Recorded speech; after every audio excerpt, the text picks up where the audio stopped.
The UK Defence Minister, John Healey, has resigned from his position. This is just reaching us news from Westminster. The UK Defence Minister, John Healey, has resigned. Let's go to Deborah Haynes and speak to our correspondent about this developing story, our Defence and Security editor.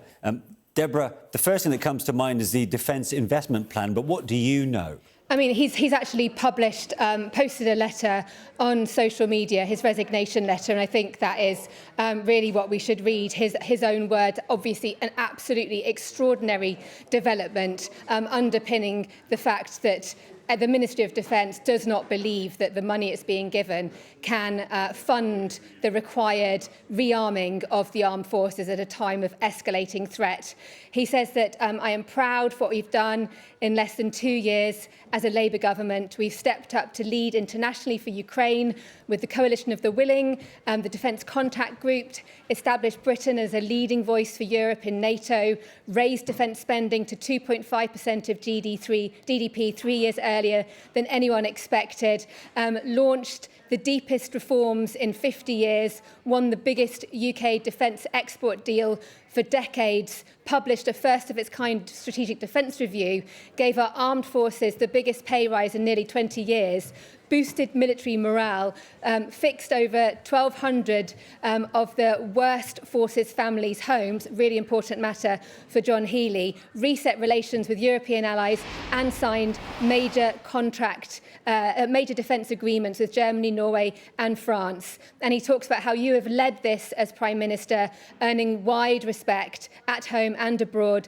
Like me, I know you're exceptionally proud of our forces and of all those who work in UK defence. And then he says, we came into government recognising Britain faced a new era of threat, which demanded a new era for defence. The SDR we jointly commissioned set the 10-year vision to transform our armed forces, strengthen alliances, invest in the technology that is changing warfare, and back British industry to make defence an engine for growth. This new era for defence required further investment through the Defence Investment Plan. The excellent and extensive cross-government work that completed in January, overseen by you, me and the Chancellor, confirmed the scale of the challenge and the rising demands on defence. Since then, you have been unable, and the Treasury has been unwilling, to commit the resources that the nation needs to defend the country at this time of rising threats.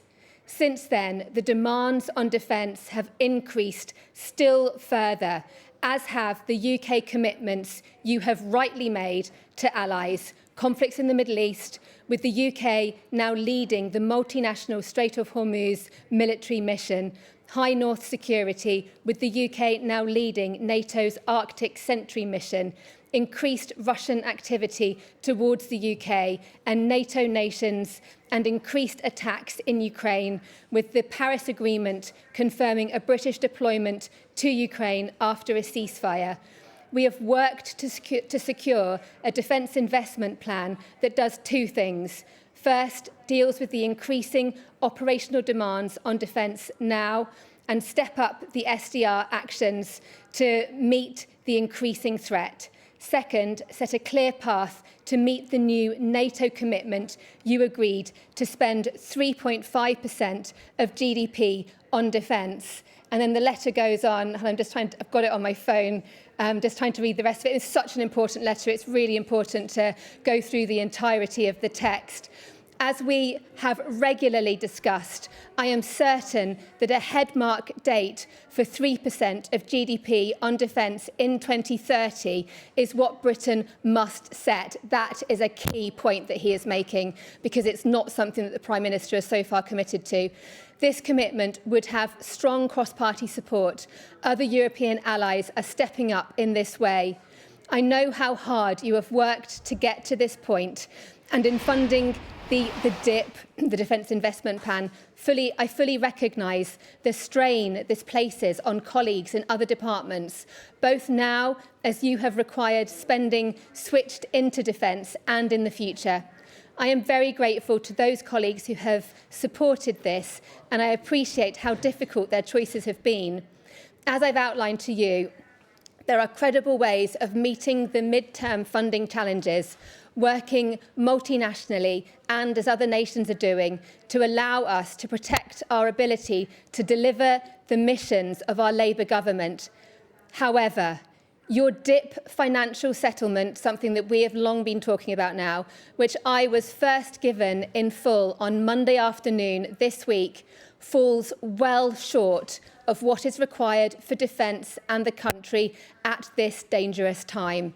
The extra support is backloaded with the pressure of operations and imperative to speed up readiness to fight is in the first 2 years, and it rises to just 2.6% of GDP in 2030, when we will reach 2.6% next year with the investment we are already making. Sorry, 2.68% of GDP in 2030, which is a very minimal increase. You spelt out the threats last week, and he quotes the Prime Minister directly. It is our intelligence assessment and the assessment of other countries in NATO that there could be an attack by Russia on NATO as soon as 2030. And then he says, sorry, that figure about the 3% rise is really, really significant. He said, you now know what defence needs. You made the argument for this powerfully in your speech at the Munich Security Conference back in February. Yeah.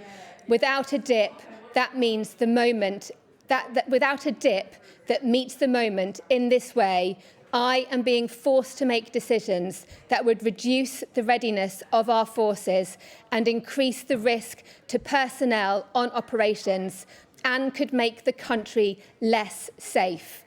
After explaining to you that I would not be able to accept a DIP settlement that does not give our forces the resources they need, I am now left with no other option than to submit my resignation as your Defence Secretary.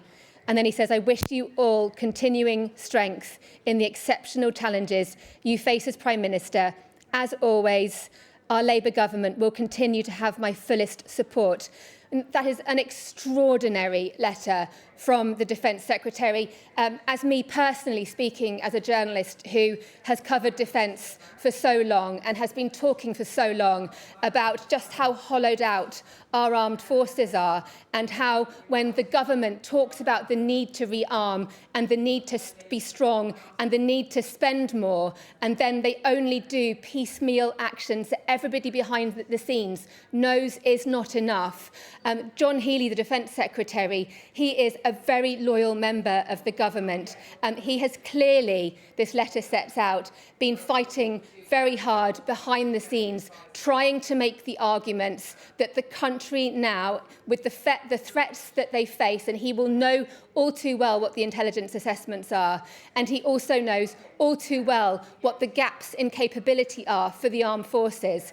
So when he is met by the Treasury with a settlement that he knows, and he says this in his letter, will not enable the Ministry of Defence to rebuild the Army, the Navy and the Air Force at the speed necessary to meet the threats. He is saying in black and white that that is going to make the country less safe. It could well put the lives of service personnel at risk. I've heard that being said to me as well by people in the military, saying that they are worried that they are being set up to not be able to fight as well as they could because they aren't being given the equipment. And the key detail in that letter, which underpins why this defence investment plan is so delayed, is that need to rise defence spending to 3% of GDP by 2030. That would equal tens of billions of pounds of additional money secured for defence.